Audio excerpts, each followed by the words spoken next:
Lección quinta, el resentimiento. Existen desórdenes en el campo afectivo difíciles de comprender. Uno de ellos es el resentimiento. En principio es la reacción de alguien cuando sufre una injusticia y quiere restablecer la justicia o vengarse. Sin embargo, los filósofos han entrado en este sentimiento en profundidad. Nietzsche, con su idea del superhombre, de la voluntad de poder, dice que el resentimiento es el método que utilizan los débiles para dominar a los fuertes. Entonces, a través de la compasión. Entonces la solución, lo que él propone, es la crueldad, que los fuertes actúen con crueldad. Ya vimos los efectos de esta idea y de otras parecidas en los nazis y también en los comunistas.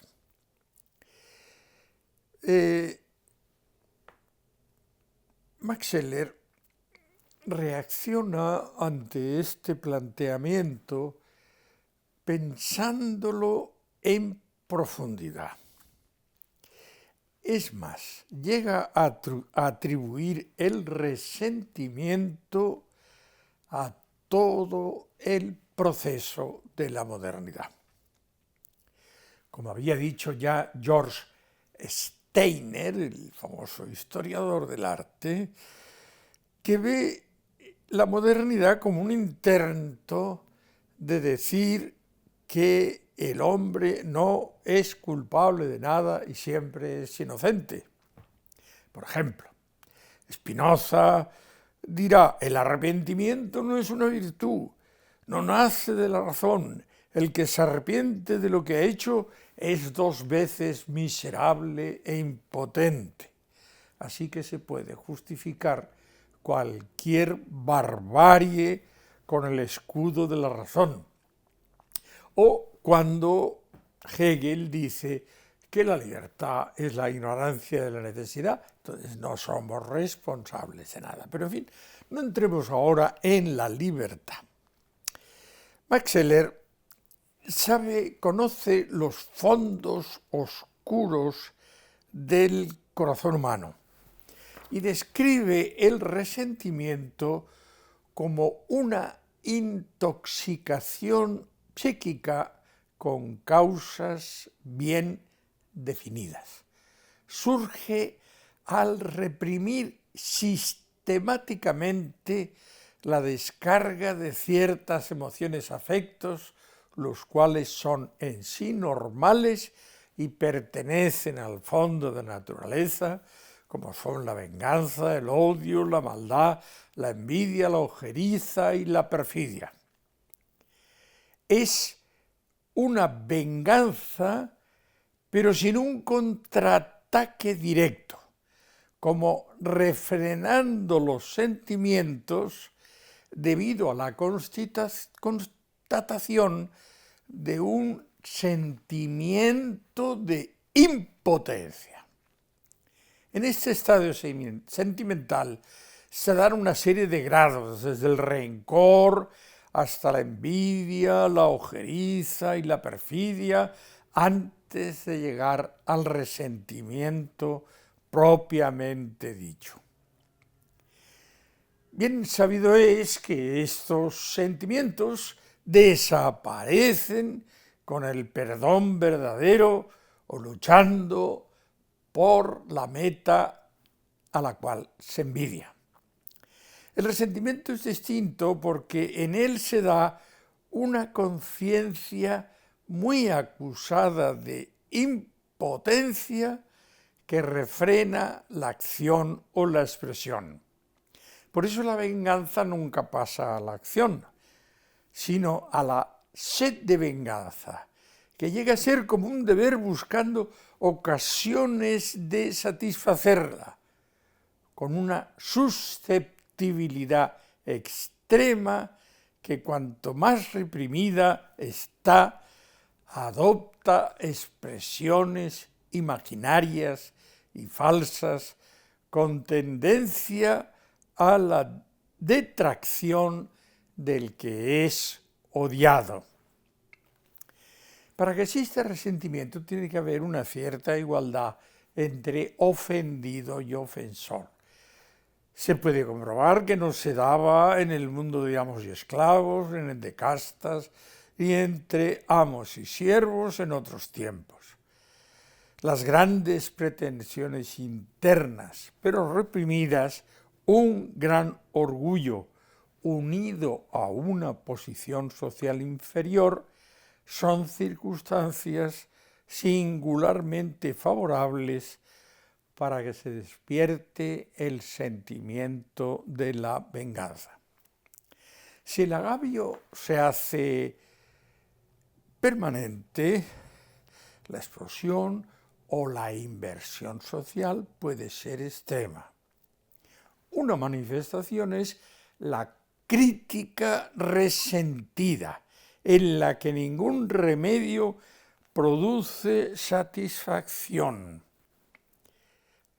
Las soluciones producen mayor descontento, pues se encuentra un amargo gozo en la tristeza resentida convertida en fin. Esto es muy visible en la política de partidos, en el mundo de los intelectuales. Este es más listo, el otro no es menos listo, la belleza física, pero donde más actúa es ante la santidad, sorprendentemente. Podríamos decir que es la reacción de Judas ante Jesús. La envidia resentida no lleva al esfuerzo superador de alcanzar lo que el otro tiene, sino que se recrea en su impotencia y odia al poseedor, aunque éste ni se entere de lo que sucede en el resentido. La sensación de impotencia es la que lleva de la perfección de la envidia, que es la envidia resentida. Esta envidia resentida es temible porque lleva al odio. Se reprocha a la persona, el santo o el sabio, o la guapa, por ser lo que es sin mover un dedo por intentar conseguir lo que tiene. En este caso, la santidad. Jesús avisó a los suyos y les dice: os odiarán sin motivo. Es decir, sin más motivo que el resentimiento impotente y odiador.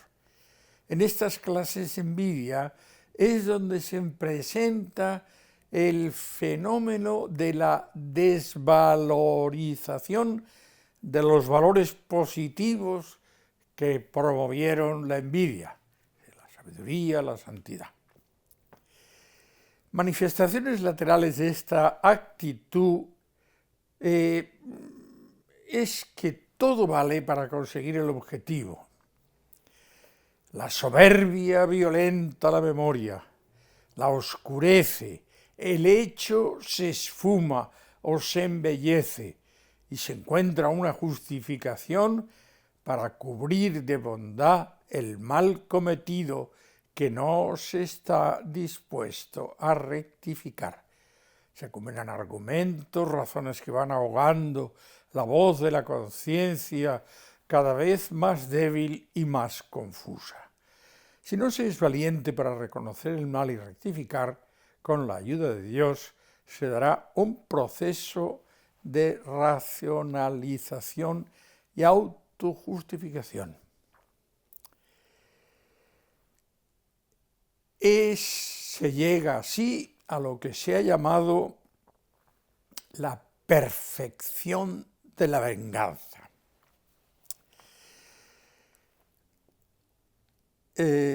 Convencerse de que los buenos son malos y los malos buenos, con un convencimiento casi inconsciente.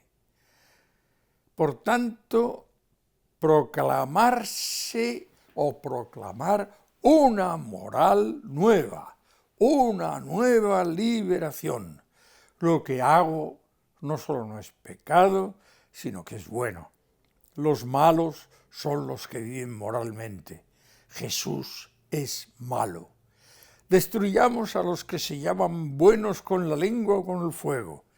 Se convierten así en heraldos de una moral nueva. El resentido sigue con el error y además bendecido.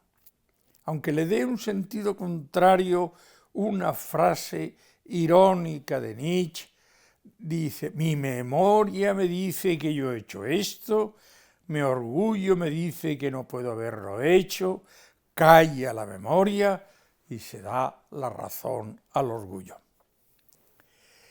Scheler, mirando el fondo afectivo del resentido, tiene otra perspectiva para constatar el cambio de moral y señala que es un engaño a sí mismo y después a los demás. Existen muchos tipos de personajes impotentes y débiles que pueden servir de ejemplo, pero uno sirve a nuestro propósito bastante bien. Es el del apóstata, afín al renegado, cuya vida no se nutre de la nueva fe, sino del odio a los que sustentan lo que antes poseía, deseando su muerte y el infierno. Scheler dice que se llega casi inconscientemente al falseamiento de la moral. Pues si fuese consciente, sería insoportable la vida, vivir haciendo algo malo, sabiendo que es malo. Y por eso tiene que haber ese falseamiento interior.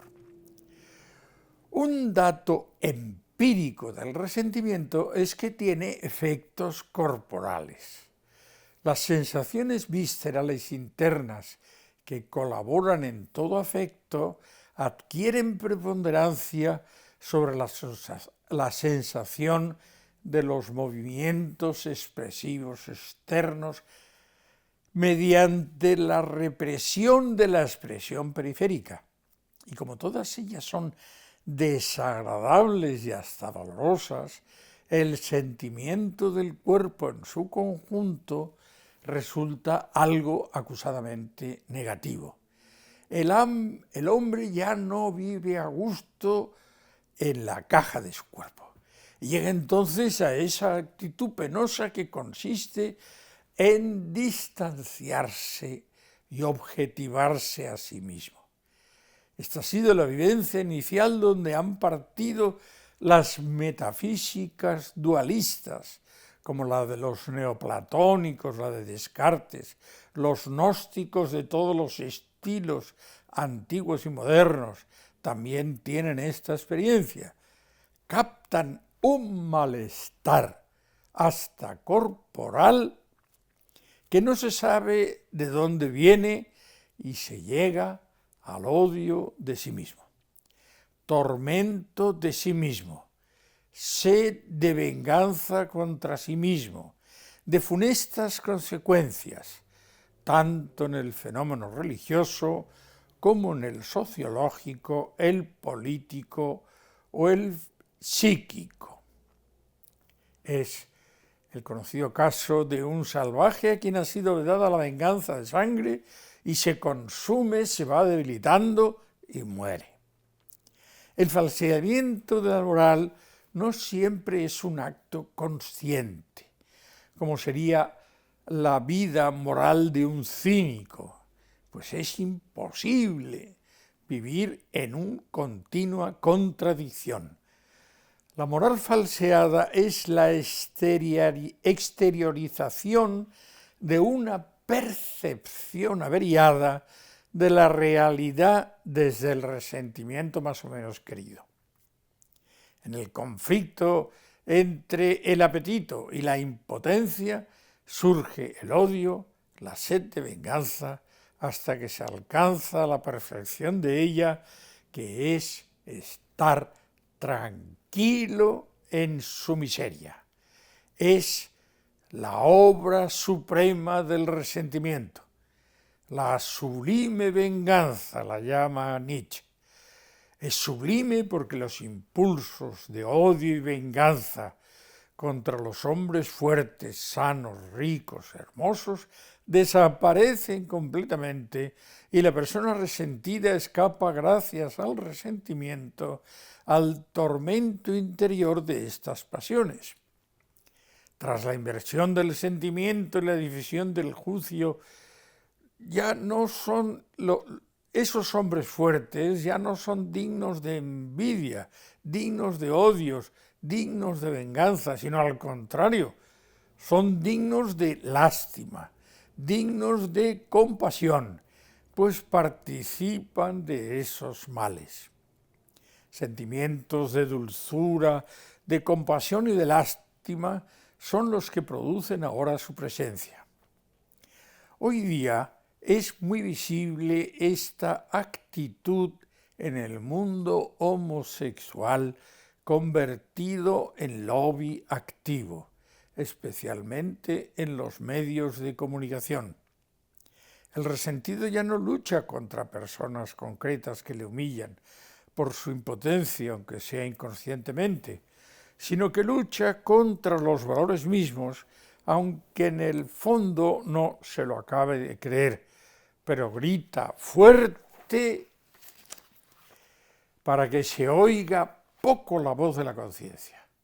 Dado que no es una valoración consciente, sino elaborada en el fondo de la impotencia, no hay una mentira consciente que haría imposible la alegría y la liberación de eliminar los valores que no se pueden vivir, sino que es una mendacidad orgánica. Sobre lo así falsificado se apoya luego el juicio de valor, el cual por su parte enteramente verdadero, totalmente veraz y honrado, ya que se ajusta con exactitud al valor sentido. Pero este valor, de hecho, es falso, dice con justicia y una cierta carga irónica Max Scheler.